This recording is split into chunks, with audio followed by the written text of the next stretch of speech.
Footing করে লড়ার চেষ্টা করছেন, বলে দিচ্ছি লড়াই বন্ধ করুন। যেটা কাজ মানুষের সেবা করা সেটা করুন। মানুষকে কষ্ট দিলে কিন্তু আপনার কপালে কষ্ট জমা হচ্ছে, বাকি জীবনে শান্তি থাকতে পারবেন না। আমরা তো লড়াই ভুলবো না। বিনা কারণে যারা মানুষকে কষ্ট দিচ্ছেন, অসম্মান করছেন, তাদেরকে ছাড়া হবে না। লিখে রাখছি, সে নেতা হোক, অফিসার হোক। চলতি সপ্তাহে এই কেতুগ্রামের কান্দ্রায় ভিড়ে ঠাসার সভা থেকেই একথা বলেছিলেন বিজেপির রাজ্য সভাপতি। সেদিন অন্যান্য দল থেকেও অনেকে বিজেপিতে যোগ দিয়েছিলেন। আর রাজনৈতিক মহলের মতে দিলীপ ঘোষের সেদিনের সভার জেরে তৃণমূলের রক্তচাপ যে যথেষ্টই বেড়েছে তা শুক্রবার তৃণমূল নেতা অনুব্রত মণ্ডলের সভার আয়োজন দেখে অনেকটাই স্পষ্ট। এর সঙ্গে সভা জুড়ে অনুব্রত মণ্ডলের মুখে শুধুই কুকথার ফুলচুরি। দিলীপ বাবুকে একটা চ্যালেঞ্জ দিলেন আপনি, ওটা কি হ্যাঁ, এই ধরনের বাড়াবাড়ি করলে এখানকার মানুষরা প্যান্ট বাড়িয়ে দেবে।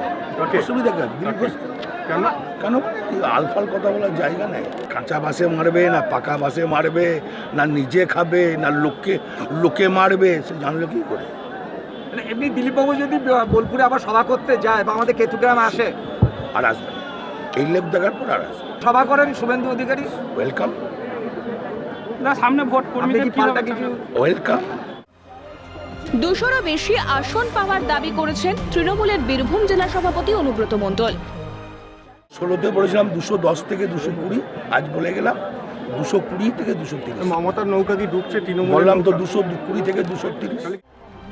কিন্তু আদপে কি তা সম্ভব, নাকি সবটাই দেবার স্বপ্ন? তবে গোটা ঘটনায় তীব্র কটাক্ষ বিজেপি নেতৃত্বের। একজন সুস্থ ভালো মানুষ এই কথা বলতেই পারে না। আর আমার রাজ্য সভাপতি সম্মানীয় দিলীপ ঘোষ আবার কেতুগ্রাম যাবে, আর ওই অনুব্রত মণ্ডল তার ক্ষমতা থাকে দেখিয়ে দেবে, আর আমরা দেখিয়ে দেবো যে ভারতীয় জনতা পার্টি আগামী 2021 বাংলায় ক্ষমতা আসছে। তারা আজ বুঝতে পেরেছে যে তাদের কাছে আর পায়ের তলায় মাটি নেই। রাজনৈতিক মহলের মতে সম্প্রতি অনুব্রতর গড়ে অমিত শাহের পদযাত্রায় জনসুনামি দেখেছিল বাংলা, আর তাতেই কি রাতের ঘুম ছুটেছে তৃণমূলের? সে কারণে যেখানেই বিজেপির সভা সেখানেই কি পাল্টা সভা করে শক্তি প্রদর্শন করতে চাইছে তৃণমূল? কাটোয়া থেকে অরূপ সেনগুপ্তের রিপোর্ট, ক্যালকাটা টেলিভিশন নেটওয়ার্ক।